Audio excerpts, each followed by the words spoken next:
the COO of Black Leaders Detroit. I am here with the CEO of Black Leaders Detroit, Mr. Dandridge. What up, though? And today we are got a special broadcast. We are talking about our ride for equity today. We are getting ready for that ride. So, Dwan. Yes, sir. About 2 years ago, you decided that you wanted to ride from Detroit to Mackinac. I remember you called me and said, "Hey, Ken, I got this amazing idea. I want to ride from Detroit to Mackinac."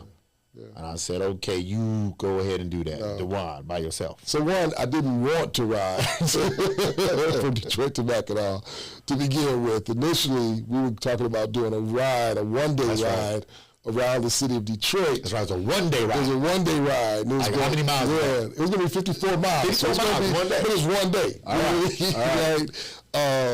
So I would say, like, I didn't start off wanting to ride there. And then, what was the other point that you made? I think the other thing was, I didn't know if it was a good idea or not, or amazing idea. I called you to see if it was a crazy idea, because I know you're quick to, I think even my good ideas, sometimes you hate on them. But I know if it was a bad idea, you would tell me, right? So we talked through it, and as we processed, you was like, it could work. Yeah. You know what I mean? So yeah, but it was the fact that we had to cancel the original plan that we had, right? We had to scrap that plan because it was 2021 and we needed a special events permit from the city of Detroit. And the city of Detroit was slow to release special events permits, rightfully so, because we were still, in that, unknown space due to the pandemic, But, I mean, I was up north with the family, close to Mackinac. Okay. And I was riding with Bati, and I was like, man, like the Mackinac Policy Conference is in September this year. Okay. So I'm like, what if I rode my bike from Detroit to Mackinac? Okay. I bounced it off Bati. He processed it for a minute with me. It was like, it could work.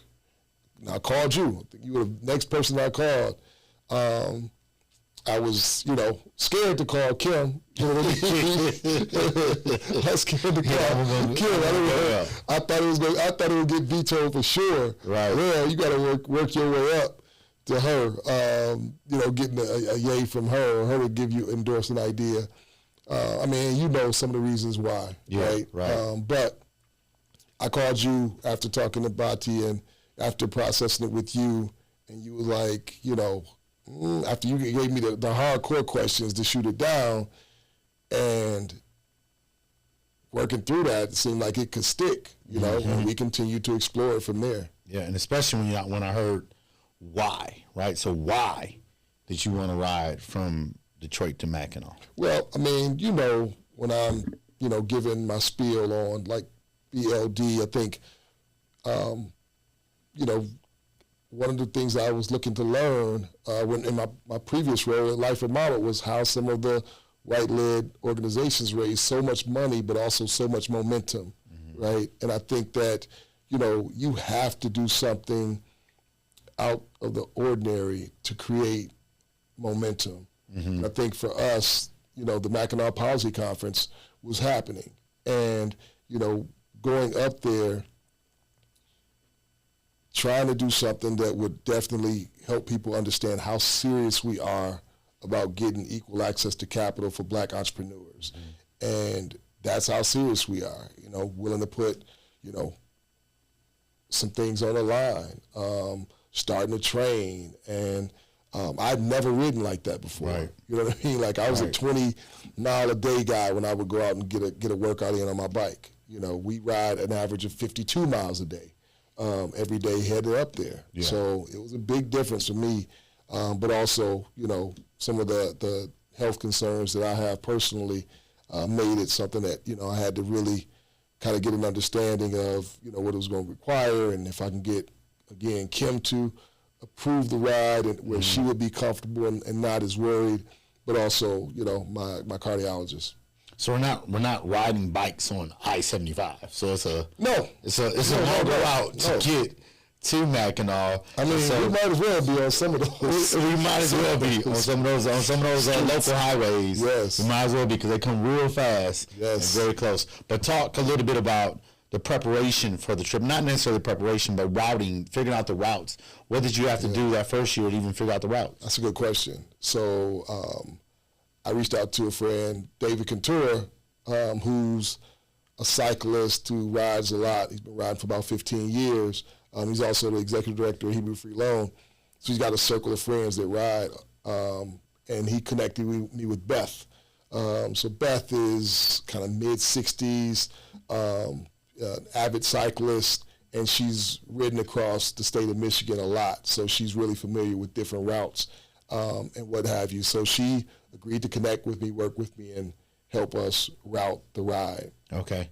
And so when you got the route, did you just look at the route on a piece of paper? No, all right, bet this is what we're gonna do.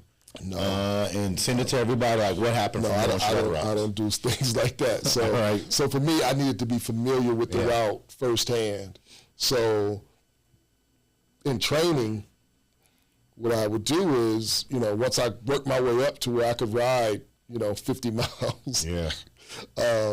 I started to take on a different day of the ride every day.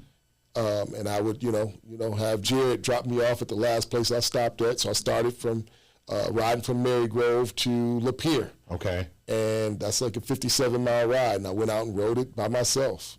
And I think that day I had my dad drive my truck and my bike with my bike rack and meet me at in Lapeer. Okay. And drive me back home. And then the following week, I went and rode from that spot that I stopped at to the next destination. Okay. And had Jared drop me off in one spot. He'd go to the next stop and work at a Panera or a coffee shop until I got there. And, so on. So I had to do that for the first few days. The rest of the week, Beth was very familiar with. Okay. And she had already, traveled those routes. So she was okay with that. So I really did the first 3-4 days in training.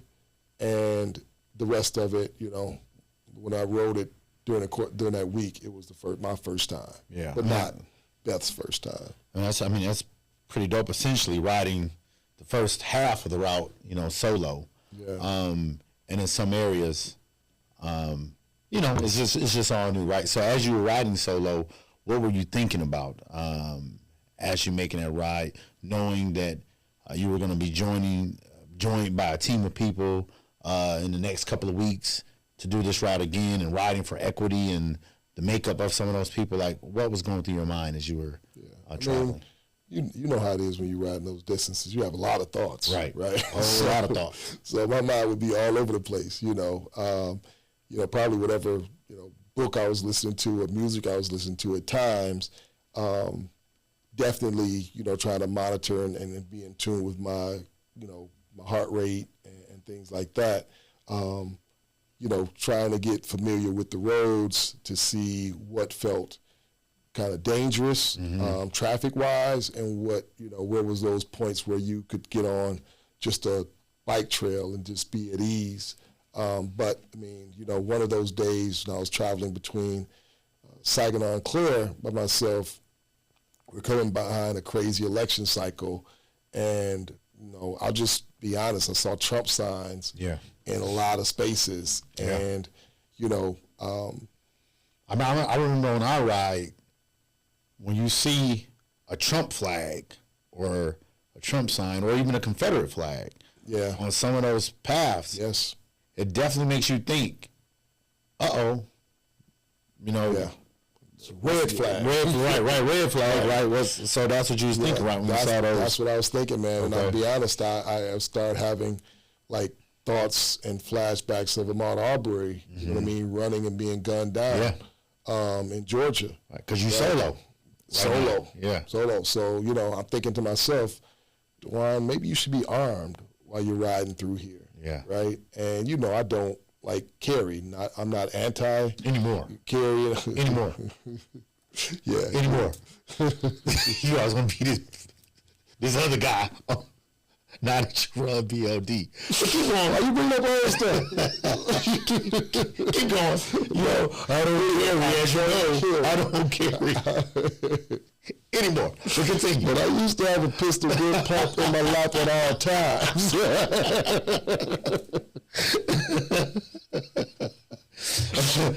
But you're right, I'm like, you know, say to myself, Dwan, you should probably be armed while you're riding through here, right? But you know how that goes, right? Like you 25 miles into a 50-mile ride, like you're gonna do some more riding and probably some more thinking. Yeah. So the next thought I had was, okay, Dwan, like let's suppose you are strapped and you're riding through here. The person you imagine yourself having a confrontation with, they probably shoot moving targets for sport. Yeah. Right? Most definitely. So what's going to happen during that confrontation? Right. You're probably going to take an L on that. You're probably not going to win a confrontation with somebody that shoots moving targets, you know, and you got, you know, a pistol, right? You know what I mean? And they're somewhere with a scope, you know, you probably going to take an L. Yeah. You know, but again, you ride and you think. Yeah. So the next thought I had was, okay, like, let's say you do win this confrontation. Like, what happens when the police show up out here, right? Right. Dead white dude, armed black dude. Yeah. Right? Like, how's that going to play out for you? Yeah. Why do you just ride your bike? Probably not good. Yeah, probably not good. So here, these are the thoughts that I'm having. And, you know, you ride, you think some more. And to be honest, man, the next thought I had was, Dwan, like these people ain't thinking about your ass. Yeah. Right? These people living their lives. They try to figure out how to educate their kids in a hybrid situation. You know, what's, you know, work look like for them, what's working from home while they got kids running around here, you know, look like for them, the same stuff that you're wrestling with back at home. And then it dawned on me, man, you doing that same thing that people do, like white people from the suburbs do when they have to come to a space like Detroit. Or from up north, even from where you're at, when they got to come to Detroit, right? They only know what they saw on the news. Yep. So they're wondering, is it dangerous? They go to people like you and I who are fathers, you know, responsible people that aren't going to do any damage or harm to anybody. Right. They looking at us like, are we suspicious? I'm riding past real homes with real people in them thinking that they could be, you know, the dudes from Georgia. Yeah. You know what I mean? And that's how the media puts that fear in each of us, right? From both, from all sides. Because we only tell ourselves a small portion of a whole story. Yeah. You know what I mean? Yeah. It's like there's a whole story, but we only tell ourselves a small portion. And a lot of times the wrong people have the cameras and the microphones. Yeah. So when they're reporting on Detroit, Saginaw, Flint, Pontiac, Inkster, right? They're reporting on the folks that are committing crime. Yeah. As opposed to some of the heroes that you and I know really well that are doing dynamic work. Like we got to get a PR specialist to get our stories told. Right? Like, you know, the folks that's out here doing dumb stuff, they don't need a PR. You know what I mean? Yeah. Like the cameras are going to come and find them. Right. You know what I mean? And I think that just like we're misunderstood and misrepresented, the same things happen in other communities, right? Okay. Like I think there are people that vote differently than we do, that, you know, live in rural parts of the state that want to see some of the same things that we want, and we think that the folks that gunned down Ahmaud Arbery represent them, and they don't, right? So, you know, we did the actual ride. Now, when I'm riding by myself, I bumped into a few people that, you know, looked out for me in some ways. Then, you know, we did the ride ourselves. Right? And what did we experience? Good people. That's it. Everybody was welcoming. And folks was like especially curious. Places we did not think that they would be welcoming. I can't remember what community was in when the lady said, I saw you guys on TV and waved at you and you did the presidential wave back. But that was just interesting that because that was at she was in a marketplace. She was driving by a marketplace and she screamed that out. It was like they were having like an Alzheimer's walk. Right. And she was registering people. Yeah, that's what it was. Yep. Yeah, she was working registration as we rolled through. She's like, I saw you on the news. I love what you're doing. Yeah. Right. And that was like, again, way up north, and a few other instances where we bumped into people. Some people made donations to us. Exactly. Walked up and said, hey, I saw y'all on the news. Let me give you, this money for your cause. Yep. Of course, and these are people who we wouldn't assume would donate to our mission, right? Yep. And so that was very, very big. Incomplete parts of the story on repeat in our minds, right? Mm-hmm. So it's like now we have something different, our own experience with real people combating those narratives that we have, where we can walk into those spaces and ride across the state a lot more optimistic than we would have otherwise before we had that experience. And, it was great, man. I mean, people, saw us out with the camera crew and, the media coming out to interview us, and they really were curious, like, or nosy, you know what I mean? Right. Know, what are y'all doing? Why are y'all riding? And we don't shy away from why we riding. We, in a real proud way, we riding because we, raising money to support Black entrepreneurs and raising awareness that Black entrepreneurs still don't have equal access to capital, and jacked me up when they would go in their pockets. That part really jacked me up because I'm expecting them to be like, oh, right. Or just like, okay, why aren't you raising money for all businesses? You know what I mean? It's like, no. Right. Like, the folks was like, admirable, I want to donate to it. Yep. You know what I mean? Yep. So let's move back into what came out of that in a moment and talk about the ride a little bit more. But I want to follow up on something you said. You said when you're riding, you have to pay attention to your heart rate. Yeah. So why do you have to pay attention to your heart rate when you're riding? So I have a condition called ventricular tachycardia. I don't think you got it because you don't know how to pronounce it. I wish you were right. I wish it was that easy without having but ventricular tachycardia, and basically one of the chambers in my heart can send a bold signal. Okay. Right? And when it sends that bad signal, it's really dangerous for me. My heart rate has been clocked at 250 to 300 beats a minute. And when you mean when the signal goes? Yeah, when it triggers it. Okay. Right. That's what happens, and it's deadly. I have a pacemaker here now, right here. You can probably see moving around because the last time it happened was the worst. What do you mean by that? What do you mean it was the worst? So November 10th, day after my birthday, 2018, I had an episode and triggered, and I flatlined when I was at the hospital. And my wife was there, present with me, praying and giving instructions to the crew at the hospital. Yeah. And thank God that I'm here. Yeah. Wow. Yeah. Thank God for that. I mean, so you're telling me in 2018, you flatlined. That means you died. Yep. And by the grace of God, you were brought back. Yeah. Right? Now you have, due to that, you have a pacemaker in your heart, right? Yeah. And from what I understand, that what can cause that episode is strenuous activity. Yep. Like riding a bike. Or riding a bike too fast. Or too far. Or too far, right? So you have this condition, and you have a pacemaker, and so the ride to equity is actually very important to you. The ride for equity is very important to you, so important that you put yourself in danger, correct? Yeah. I guess you probably see it like that. I've always saw it like that, but I know you don't see it like that. I mean, look, man, like, you grew up in Saginaw. I grew up in Detroit and Brightmoor. Yeah. So it's like, I'm very familiar with danger. For no reason. I wish that wasn't the case. No, but, I'm also older. We're older now. We don't like danger. Yeah, you know what I mean? Like, we try to avoid it. But it is that important to have some skin in the game, be willing to take some calculated risks. But, I will say that, I visit my cardiologist before we go on the ride. I get a checkup, He puts me through a series of tests, and I'm training like crazy. So he's like, hell, if you've been training and riding 30 miles a day, 40 miles a day, it's at a certain point, he's like, yeah, I'm willing to go. And then,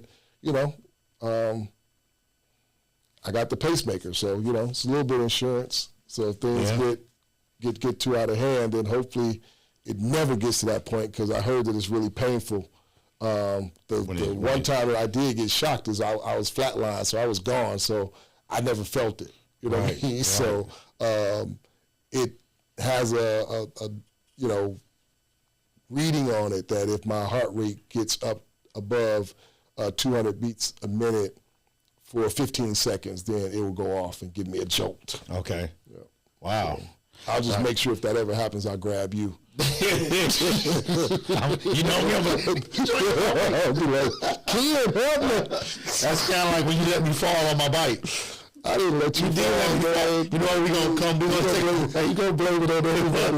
We're gonna take a break and then come back and talk about it. We talk about it. I'm gonna talk about it. And talk about how you let me fall on my bike. That's when we'll come back after this quick break. All right. Who is Brenda Williams? You can call her Woman for short. She's a speaker, biz coach, facilitator, educator, bilingual poet, and producer of cultural programs.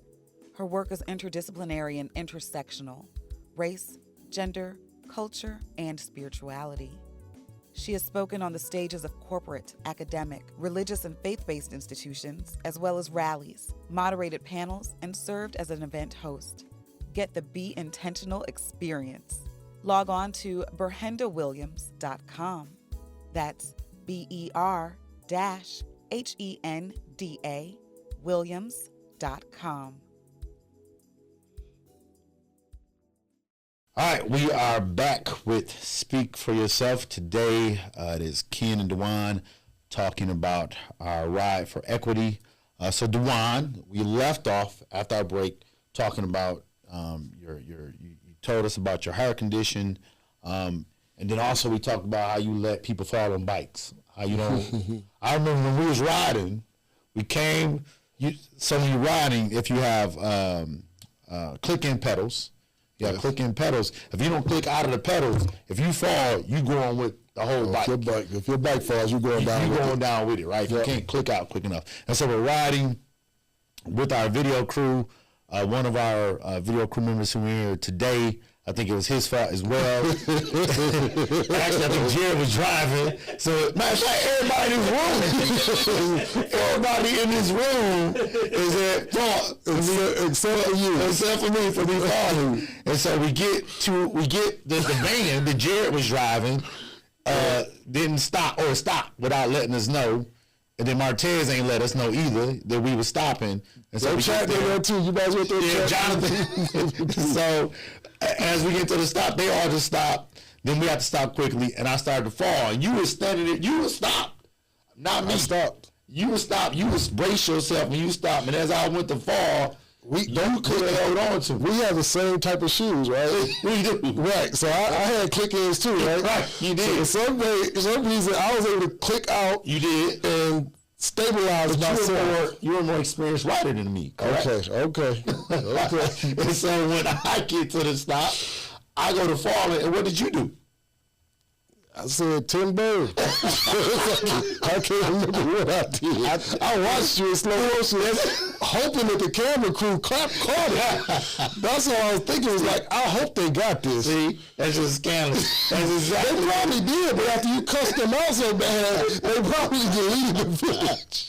They probably did. Oh, we better delete this. I was not a happy camper falling down on my bike. You know, and everybody, it was slow motion. Had all the other bleeps. Because you just sitting there going like, ooh. And then you see a whole video crew videotaping you fall. It was just bad. It was just real bad. So, but good times though. Good times. We have a lot of good times on the ride. We had a lot of fun. A lot of fun. So talk about, just again, we have a video crew rolling with us, just recording everything from the scenery to the bikes, to the conversation on the ride. When we get there, after we get to each destination, we have dinner, and then to speak for yourself. So first, just even with dinner, right? Just how impactful dinner is. Yeah, with that's some of the favorite part, right? Yeah. Like having a good meal with good people, and you're doing something that's outside of the norm for all of us. Yeah. Right? I mean, I heard everybody talk about, you know, never seeing themselves doing anything like that, right? Yeah. Like even folks that, you know, I think the first year you did 200 miles, right? Yeah. And then the next year you increased it, and this year you like gained, like I'm not driving this year, because that's the thing that kept you from being able to do the full ride last year, was not the fact that you didn't have the ability to, you just had to share the responsibilities with the team as far as driving, because we have the support vehicles. Yeah. I mean, that first year was crazy, because the first year, I remember when you told me, I was like, bro, I got you. I'm going to go 20 miles with you. And that's all I had planned to do was do 20 miles, because at the time, that's the furthest I had ridden was 20 miles. And so we were riding to 20. Once we got to 20, I was like, I got more left. And then once we got to 30, I realized I ain't have no more left. But at this point, it's too late. Right. It's too late. There's no, I didn't want to turn around, or I didn't want to stop, rather, and have anyone pick me up.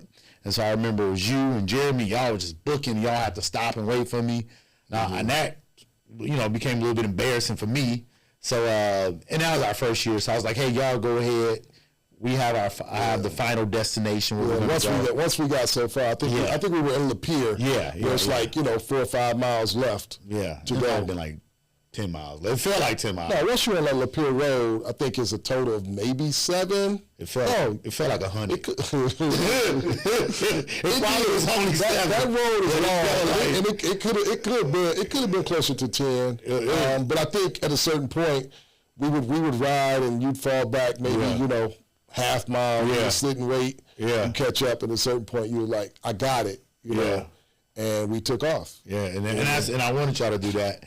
And I just remember the feeling of accomplishing the ride, right? Once I finally got... Because you're over 50 miles at this point. Yeah. You know what I mean? Like, So once that Lapeer ride is a 57 mile ride. So when you told us to go, you were at least over 50 miles. Yeah. And you're like, man, I just rode 57 miles. I just rode my bike 57 miles, right? And so just how good of a feeling that felt, and how it sets you up for, to keep going and know you want to accomplish that every day, right? Because you did it this day, and just how good that actually feels, and to know the purpose that you're riding for, the people that you're riding with. It is an extremely exhilarating and overwhelming feeling to complete not just the first route, but then once you go on even further, right? It's just an amazing feeling. So, but as you were talking about earlier, your ride and meeting different people and the thoughts that came through your head and what you finally came up with, hey, these people are not worried about you. We made a change the following year to the Ride for Equity. We added something. What did we add? Yeah, so the community conversations that we call Speak for Yourself, which is the namesake for this podcast, right? We wanted to unpack that reality. I mean, the thing that we realized on the ride, when we look, these people don't mean us any harm. Like, it's the opposite. And realized that some of them probably had reservations about us if they would have come to Detroit, like we said earlier. We want to just unpack that. And I thought, look, what does it look like for us to meet and not assume I know who you are based on something I read in the chat section on a video that I shouldn't have watched on social media in the first place, right? Yeah. And what does it look like for you to not assume you know who I am based on something you saw in the news on Flint, Pontiac, Detroit, you name it, right? What if we did it the old-fashioned way and set up and had dialogue, conversation, and just kicked it, right? Yeah. And we had those conversations in those 3 cities, man, and it was great. I mean, I can still remember you sharing a story about your experience in being pulled over and the decision that you made, and you had purposed in your mind from that negative experience.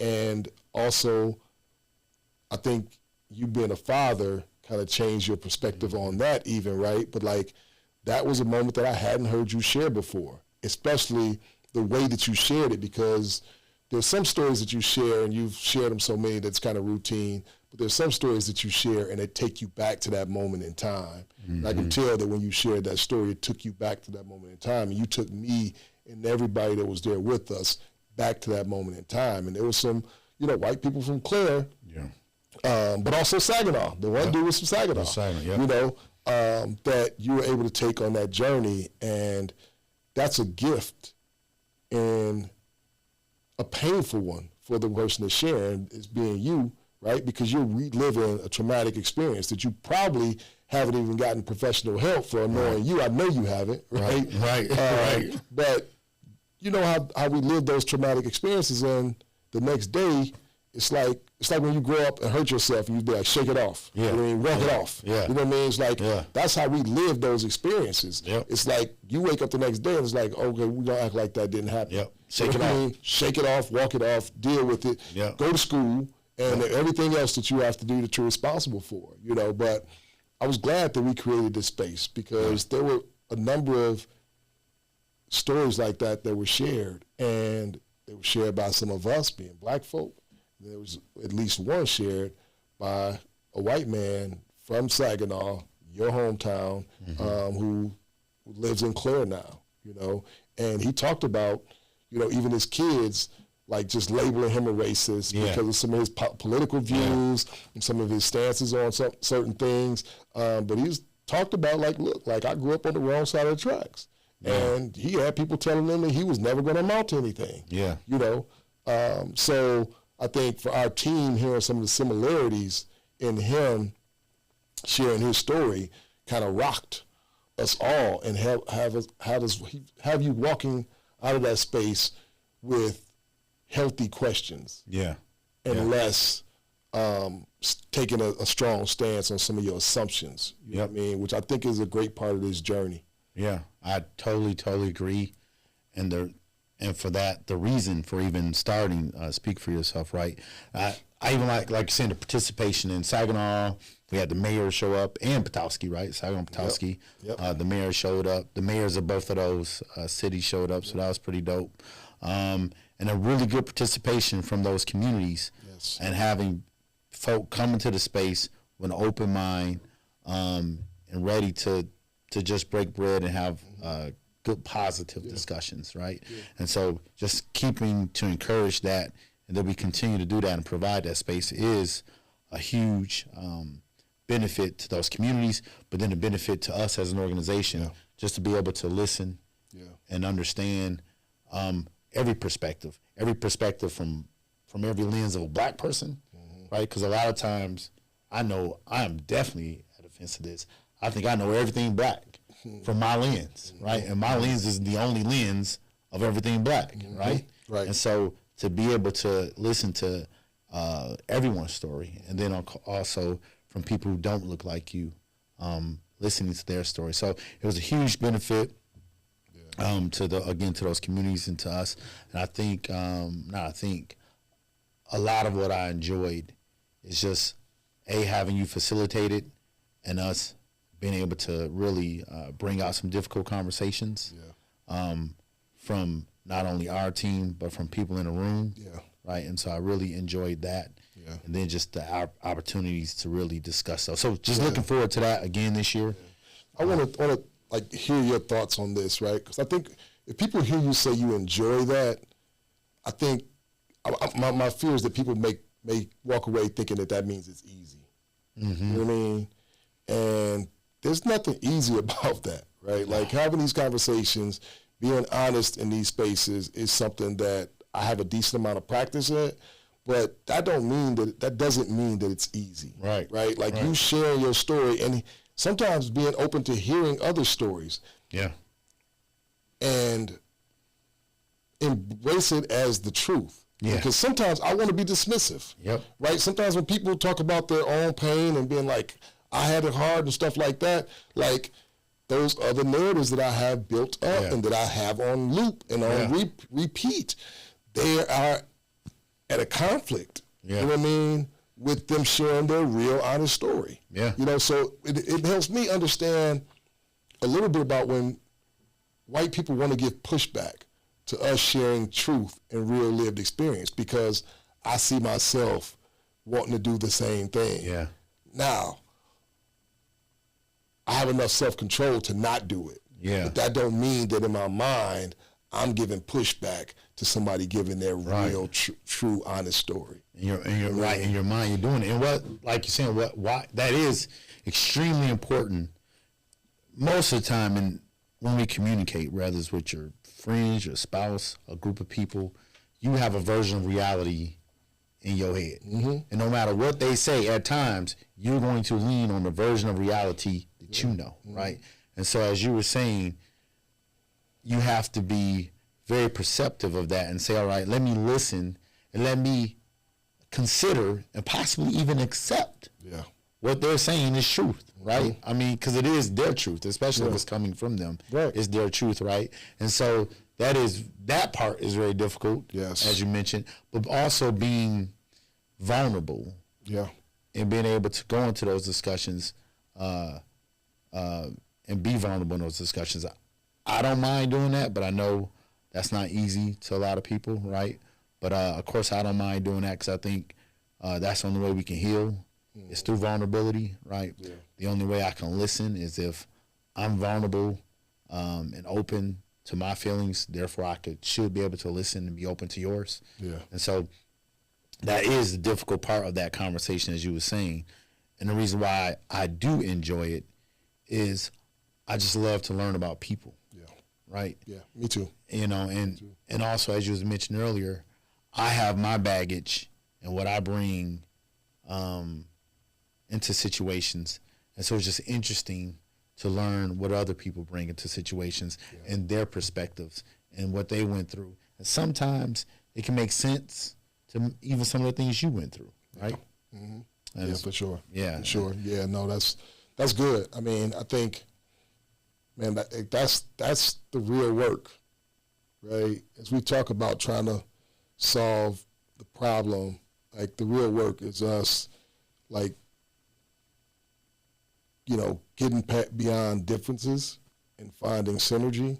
You know, I have, you know, kind of like a personal model.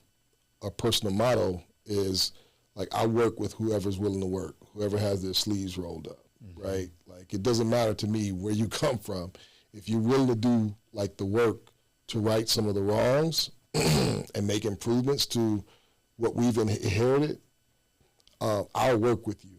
You don't have to be where I'm from. You don't have to look the way I look. You don't have to believe all the stuff I believe faith-wise, right? But if you're going to put in some real work, I'll work with you because I spent a lot of time, you know, with folks that look like me, probably think like me in some ways and have similar lived experience that want to talk about it, but not necessarily want to do it. Do anything about it. You know what I mean? So a lot of experience with that. Yeah, I'm not going to spend time talking to people about something that they're not going to roll their sleeves up and put some work in on. And I think that's a space where having these conversations, having dialogue, being able to press into the discomfort of those conversations is a big part of the work that we're trying to do, even as we think about getting 1 million people to make a commitment together. Yeah. You know what I mean? Like the money that's so necessary is like a beautiful like dream that's in my mind, but it comes second place to thinking about 1 million people from different backgrounds joining together for one thing. Yeah. You know what I mean? Yeah, yeah.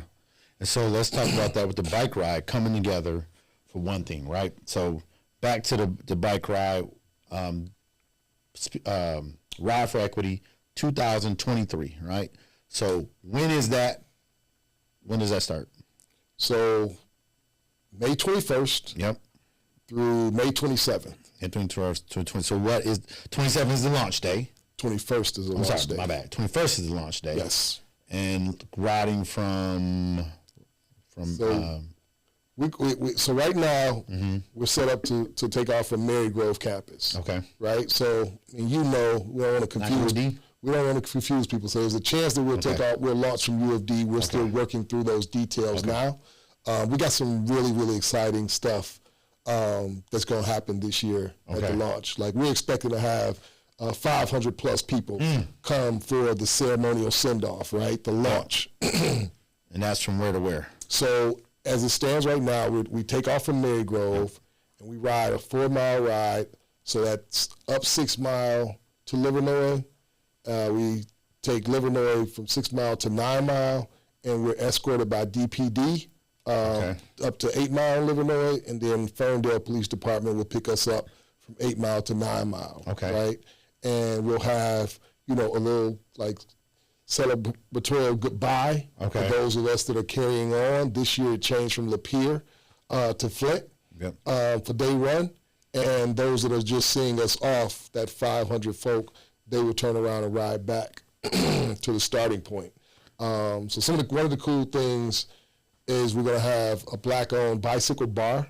That's going to be there riding along with us, equipped with a DJ and all those seats. If you've been downtown, if you've never been on one, you see the folks out there riding and celebrating and having a good time. It's going to be a Sunday morning, 8 o'clock, so we're not going to be, nobody's going to be getting blew out, while they riding and all that. I was about to drink while I was riding, I guess not. So, we're not going to be doing that. Morning ride. But it's going to be a lot of fun. Yeah. And so what about if folk don't have a bike? Yeah, so if you don't have a bike, no worries, you still want to come out and ride. Mogul is one of our sponsors this year. They're going to bring about 30 bikes for us to ride. So you just got to sign up quick. Don't wait. If you know you don't have a bike, but you know you want to ride, look, it's a short distance. You just heard Ken say he went from riding 20 miles to 57 miles, right? So if you're not riding or you're only used to jumping on it and riding a short distance, you can come and ride. We're going to keep it slow but steady, and you'll have a large support group around there. And, if something happens where you get too tired of riding that bike, you can jump off of it and walk it the rest of the way. And we do, so the ride again is May 21st to May 27th. The 21st is the launch, and then continuing on to Flint from there, correct? Yes. And so they can go to www.blackleadersdetroit.org to sign up, or they can go to www.BLDRideForEquity.org. So one of those two places to sign up, and they can sign up for either the launch event or the whole ride to Mackinac. Yes. Or a different day. A different day, right? Like if you don't want to if you can't get away for the whole week, you can come and join us for any leg of the ride. Does that make a difference if I just come for the ceremonial? Does it make a difference if I just come for a day? I mean, is that going to really make a difference? Yeah, to your behind and your legs, it's going to make a difference. What's your organization? Like, why waste out? I mean, if y'all going all the way to Mackinac, someone who says they going all the way to Mackinac and I'm just going to ride to Ferndale, that ain't going to make a big deal. No, it's huge, right? Like the push, the camaraderie, the energy that you get from people coming out, it's akin to or similar to a home audience, right, for athletes, right, or the crowd for an entertainer, right? It's like that energy that the entertainer gets from the call and response, right, or the cheers that the hometown team gets from their audience. It gives them the energy a lot of times. That's why they call it home court advantage. So for us, doing this, taking on this initiative, knowing that people are with us, they come out and show that they're with us in support of what we're doing, that gives you something to lean to and pull from when you're up there riding up them hills on day 4 and day 5, and you're like, man, I just want to quit. Like, I just want to jump, throw this bike on the back of one of these trucks and just get dropped off, turn them cameras off, all that stuff. That's the stuff that you're wrestling with in your mind when you're going up some of those hills, right? And you're just tired, and it's like conviction if it starts raining, like the one day when we got like 8 miles of straight, steady rain, you know what I mean? Being able to go back and say, nope, like those people showed up by one, either they came out to do the send-off ride with us, or they went and told their friends to sign up and sponsor somebody during the ride and donating, right? Like when we see that, I get those notifications in real time. Okay. So if I pull over and we're on one of our like 15-minute breaks in between like the 20 miles of the ride, and we're taking that break, I check my email, you know what I mean? Yeah. So if I get a notification saying people are supporting the Ride for Equity, that gives me that extra fire and that extra push to get in those hills and those mountains and be like, or not mountains, but get in those hills and say, you know what, like the people got your back. Yeah. Keep going. For certain. That is huge. And then with the daily, just joining the route at any point, just how huge that is. Because just having some people in front of you, behind you, so, you know, you may not have to take the win the next day, let someone else take it. What do you mean when you say that, for people that are listening? So, you know, as you're riding, of course, the first person in the front of the line, the goal is to all ride behind each other, you know, very tight. And so the first person is pretty much taking on that win. Yep. And then everyone else is just following behind that person and kind of riding in their trail, in their stream, so that they can ride and not get as exhausted. Yeah. And then that first person may move out, and then the next person up. Exactly. And takes on the win, and it just keeps moving. We call it drafting. Drafting, thank you. See, I don't ride. I couldn't figure out the technical term for it. But drafting, right? But the more people that we have involved in a ride, to where those duties can be shared with other people in a ride, and just even having someone just next to you, you know, riding with you, and just feeling their energy. Yeah. And they, you know, they might be new, and that's fine, but they just got a whole boatload of energy to give back to you, to push into you, to say, okay, I got this by the end of the day, right? Yeah. Like that's what I was feeling when new people would come. I'd be like, of course you were fresh. You just got here. But it did push me to keep going, right? Because I'm like, all right, we can do this, you know? Yeah. No, definitely. And I think, you know, having, especially year 1 and year 2, it was more likely to happen. We got a decent amount of people that decide that they're going to ride the whole way, you know what I mean? Yeah. We got like, you know, 12 people that, you know, if you count us, that have already signed up. We're going to take up to 20 a day. So, you know, if you're planning to ride any leg of the route, don't hesitate. You want to go ahead and sign up because we're going to cap it at 20 just for, you know, safety purposes and, you know, something that we want it to be something that we can manage. Yep. And it's exclusive as well. Yeah. Like that route is exclusive to 20 partners in this ride. Yep. So if you want to join and be part of that 20, have the exclusivity of being part of that 20, then definitely do that. Yep, definitely. So I do want to hear your thoughts on the dinner part, because we kind of like jump past that, right? So the end of the evening dinners, give us something that's like stands out to you, but also like what does that part of the ride mean like for you? What stands out to me the most is somebody talk about their water heater and they need to release the valve for pressure. I'm trying to remember that. So, it was a metaphor about like, bro, your love or your hate or your stress. I don't know. It was that one day, y'all. They like it wasn't me. They had me wanting. It wasn't you. It wasn't me. But that one day, they had me wanting to just find a whole other crew. The street corner philosophers were out that day, and I was like, they were out that day, and 2 of them in this room. I'm not one. Jerry Martinez having the most ridiculous conversation. But it wasn't just the 2 of them. No, but then other people started joining in. Everybody was on 10. But I loved it too, though, because like, you just love to sit back and even to be able to have the space to have ridiculous conversations. Right? I was like, don't speak for yourself. That's what I want to be like, don't speak for yourself. Let somebody else speak for you tonight, because y'all tripping. They had mayhem. They had mayhem. I don't know what you talking about. The ultraverse. Oh, bro. Which is crazy, man. Crazy. But those kinds of conversations, and then we just have other conversations about anything, right? Yeah. Because those are the moments you learn about people. Yeah. Right? When you can just break bread and truly, truly learn about people. And it's just, that is also, because they're the representative isn't there. That's them. No, the mask off. Yep. The mask off. And so just how, and that's what people who joined us for the ride too, not just our team, but people who joined us. So being able to just come together in brotherhood, sisterhood, and have those just laughter and fun. And then we were out in spaces. I think when we were at Dinner Run Place, a couple people came over and started talking to us, there.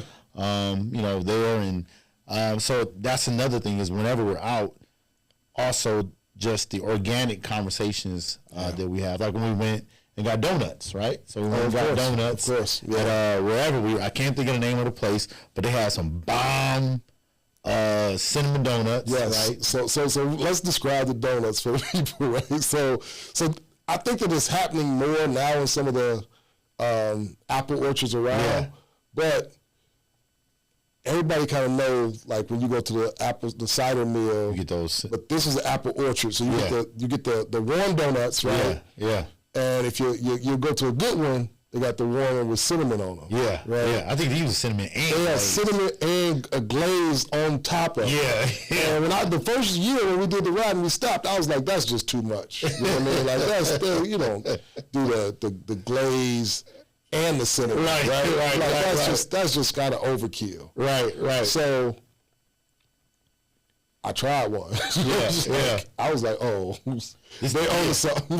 They own something. So we made sure to get them early in the morning. We went before we got on the bikes. Right. Like we're gonna get these donuts. So we went there and we walk in and we see a group of older white men with Trump hats on. Yep. With hunting gear and Trump hats on. Yep. I know my initial thought was, let me get to this refrigerator and get me something to drink and some donuts, and I ain't even paying attention over here.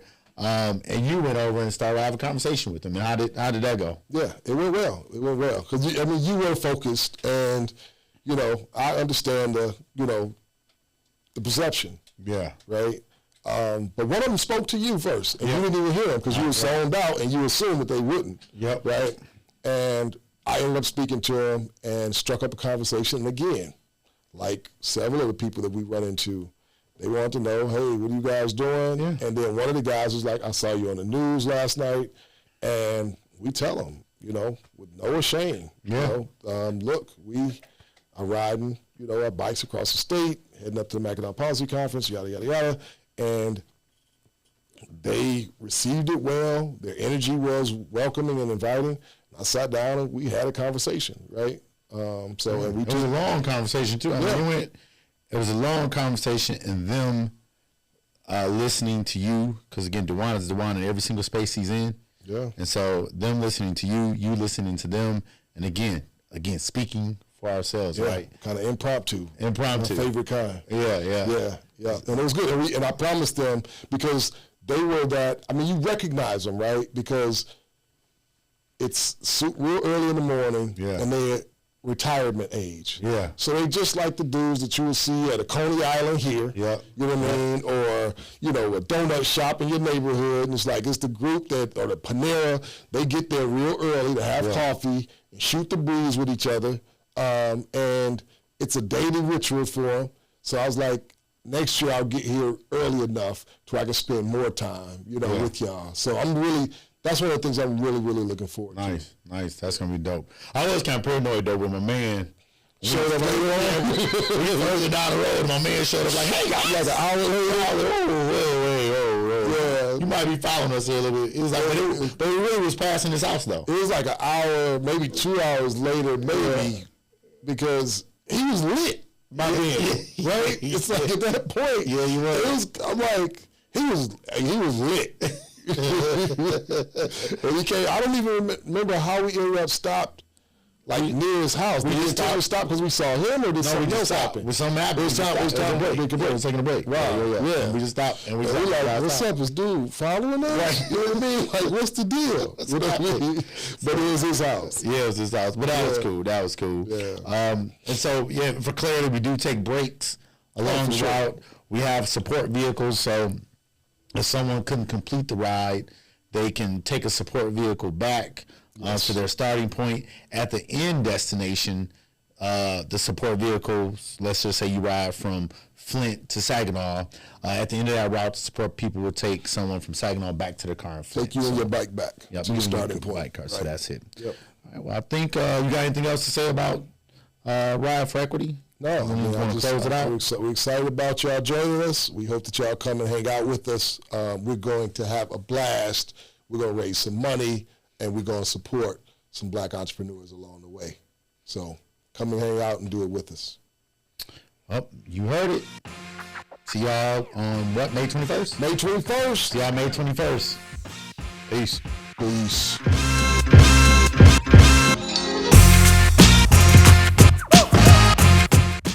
What's up, though?